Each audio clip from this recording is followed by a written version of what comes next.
Hello guys, welcome back to my channel. If you are new to my channel, welcome. My name is Nancy and thank you so much for tuning into my channel. So lately guys, it feels like death has been hovering, loitering, circling around the lives of the people I know, people who I deeply care about, my family, my cousins, and so forth. It's heavy. I'm not gonna lie, it's heavy. It's a trigger, and the weight is just too much because death, it brings this kind of weight that presses you down on your soul. Even if you wanna do something that is exciting or you want to inspire, it just feels heavy. It's just so heavy on your soul. So if you have recently lost someone, please know that my heart is with you. I am praying for you, and I believe God will bring you comfort and peace even in the silence. In times like this, with grief thick in the air like this, you always need some kind of release because the heaviness is too much. And for me, I had to just turn to something simple, which is helping my husband with the yard work. And I'm not even a yard person. I am an inside person. I can clean the house inside, but outside, that's not my thing. But I just needed something to release the heaviness that I'm feeling inside. So at first, we planned to hire professionals who do the yard trimming and all this, which is an easy way to go. But the cost, the cost was too much. I was even shocked that it cost this much to just prune the trees and clean the yard. But hey, the cost of living nowadays is high, so hey, everyone has to make a living. So we just decided to gear up and quickly and decide to do it ourselves. So on our to-do list is to prune the trees, to power wash the windows, to lay down some mulch and plant some flowers. But let me tell you right now, it is 101 degrees out here. It's hot. It is hot. It's fire. So our biggest challenges will be this heat and exhaustion. So all this to-do list we have, it might not be done by today, but we're gonna try our best because this yard work is no joke. And in a strange way, doing this yard work just at first I wasn't even recording. So when I started, the Holy Spirit just put something in my heart, like, you know what, grief is like pruning trees.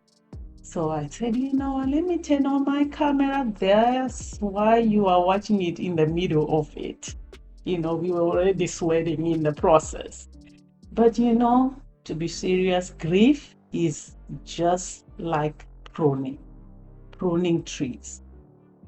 Both are chaotic at first. Emotions fly everywhere. You don't know where to begin. If there's no one to talk to, no support system, the process feels even longer and more painful. But when you walk through it with someone who understands, someone who's been there too, something powerful happens.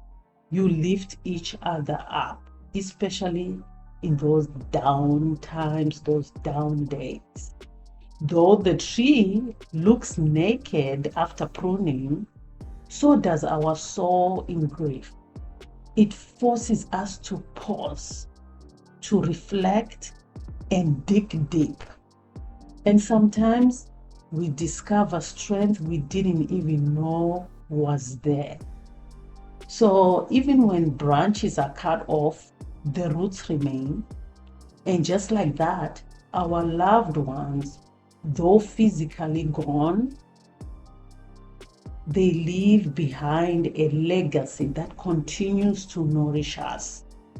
Their presence lives on through our memories, our choices, and our love. So what's left still has a purpose. Just like with trees, some branches become firewood, others become mulch that feeds new growth. The same is true for us. Grief might feel like the end, but over time, it transforms us. New perspectives form, deep faith develops, maybe even a renewed sense of purpose begins to emerge.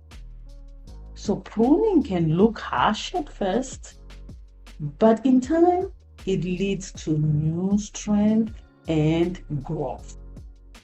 And though grief lingers like a dark cloud, sometimes raining, sometimes just casting shadows, it can't and it will never dim the light within you. Just like after pruning, the yard is still messy and overwhelming, branches scattered everywhere. Grief is the same thing. It leaves your heart scattered, your thoughts tangled, trying to make sense of what's been lost. But as you begin to clean up, one branch at a time, healing begins. Each step makes room for encouragement, for light to shine through again, for the quiet return of strength. And once the yard is cleared, you spread fresh mulch. It doesn't replace what was lost, but it honors what remains by growing something new from it. So if you are grieving or working with someone who is grieving, remember this. You don't have to clean up all at once. You don't have to bloom overnight. Even in the depth of sorrow, God is gently at work, clearing you, comforting you, and preparing the soil, S-O-I-L, of your soul, S-O-U-L, for new growth. Even when you are too tired to call on God or anyone, He is still there, gently mending your broken heart. His peace reaches deeper than sorrow. He sees what you can't say. He holds what you can't carry and restores what you thought was lost forever. So remember, in the quiet, in the tears, in the scattered pieces, He is present.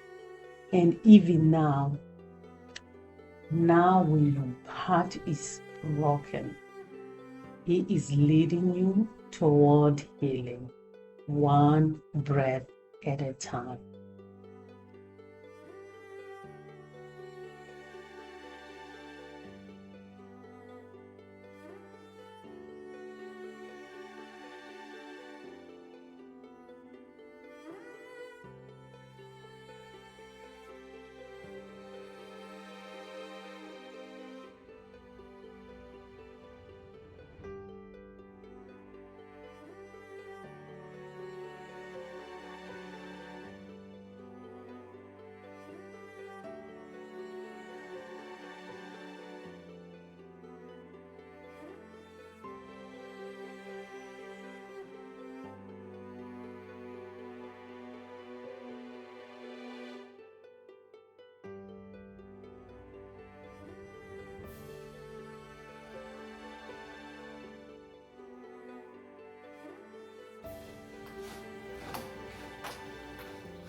George, una chapeau.